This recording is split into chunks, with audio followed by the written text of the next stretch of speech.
Also get ready with me for Holi. কি দিনকাল এসেছে গাইজ, হোলির জন্য নাকি এখন রেডি হতে হচ্ছে। আজকে হচ্ছে আমাদের কলেজে হোলি, আর সেখানেই আমরা যাব। আর হোলি মানেই সাদা ড্রেস, এই যে সাদা ড্রেস পরে দিয়েছি। পরে ভরে আগে সানস্ক্রিন লাগাতে হবে। ছোটোবেলায় যত বাজে জামা কাপড় থাকতো সেগুলোকে খুঁজে খুঁজে বের করতাম হোলির দিন পরার জন্য, আর এখন যখন বড় হয়েছি তখন হোলিতে পরার জন্য নতুন জামা কিনছি। বাহ ভাই বাহ।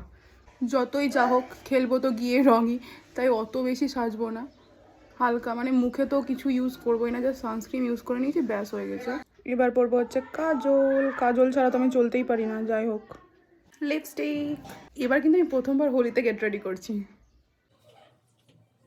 যেহেতু কুর্তি পরেছি তার জন্য এই ছোট্ট ছোট্ট ঝুমকোগুলো পরবো। এই হাতে ভাবলাম কয়েকটা অক্সিডাইজের চুড়িও পরে নিই। আর এই যে এটা হচ্ছে আমার স্কার্ফ।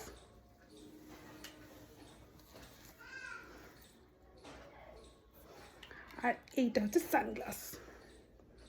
ব্যাস আমি হোলি খেলার জন্য পুরো রেডি। কেমন লাগছে দেখতে অবশ্যই জানিও।